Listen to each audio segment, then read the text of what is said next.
June, by the way, is Student Safety Month. And it is summer break, but high school or college students may be gearing up to study abroad.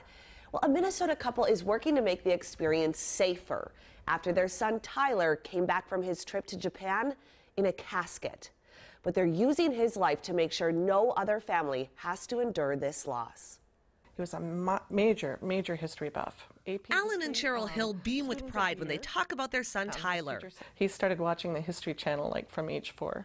His fascination with World War II prompted him to take a student ambassador trip to Japan. At just 16 years old, his parents had reservations, but agreed to let him go. We wanted to give him an opportunity that he was very excited about, and we saw this as a first step for him to get ready to go to college. But a 2-week program turned into a lifetime of grief. They hiked Mount Fuji. They're one of their last days in Tokyo, and we think he got extremely dehydrated. He was very sick through the night. By the time they got to him, he was collapsed on the floor in his hotel room. Tyler had gone into cardiac arrest and died. Sheryl says he complained of feeling sick, but was never given medical attention. He has to call me. He has to go home. I'll never see him again. 8 years after his death, the pain of losing a son is still raw, but Tyler's parents are using his death to educate others. We've learned through Tyler's death that there were many things that all of us could have done to safeguard his well-being. And I would have made sure that our passports were valid, and I would have made sure that we had a communication mechanism so that he could have called me. There is evidence that Tyler tried to dial 911 in Japan. The number in Japan is 119. I tried to call the hospital. I couldn't speak to anyone. Not knowing how to contact each other in case of an emergency was only part of the problem. The Hills say regulation is lacking when it comes to study abroad programs. Bowling balls and coffee beans have more federal rules than our kids going abroad. The Hills decided to act and create Clear Cause Foundation, a nonprofit based in St. Louis Park, working to get more oversight. Working with lawmakers, their foundation has already created change. 2 legacy laws are being celebrated as a first in the country, requiring programs to report illnesses, accidents, and deaths of students who study abroad to the Secretary of State. It was a surreal euphoria.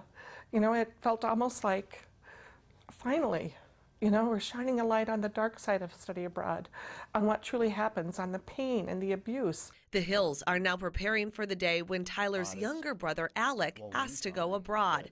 They say it'll be a struggle to let him go, but have more confidence because of the safeguards they helped create. I think we're much better educated than we were then, and we'll try and take every precaution to make sure he comes back home safely. And that is a really big point. The Hills still believe in studying abroad. They think it's a great experience for kids. They want that for their second son. In fact, they host students from other countries in their own home, but they want to make sure parents and students are educated before they go on how to be safe. So they're in the process of raising to create a safe study abroad kind of academy where students and parents can go to get all the tools that they need. This academy will be taught by retired FBI agents, but they need to raise money to get this thing going. So if you'd like to donate to that effort, we have a link on our website, or you can support the Clear Cause Foundation by attending their annual benefit. That is tonight. It's held at the Carlson Towers Rotunda starting at 6 p.m. There's going to be dinner, live and silent auctions, and Boogie Wonderland Band is performing. But just good for them for like trying to do something good about it. I tell you what, I don't know that I would have the courage to let my second son go. But that's the reality of the world. That's definitely the feedback that I've been given too. Is, you know, people are wondering how can they have the strength and courage to do that, but they believe in studying abroad. They know that there's so many great benefits to this kind of experience. They don't want to limit their son, but there's just steps that you need to take to be safe. Most parents don't know about.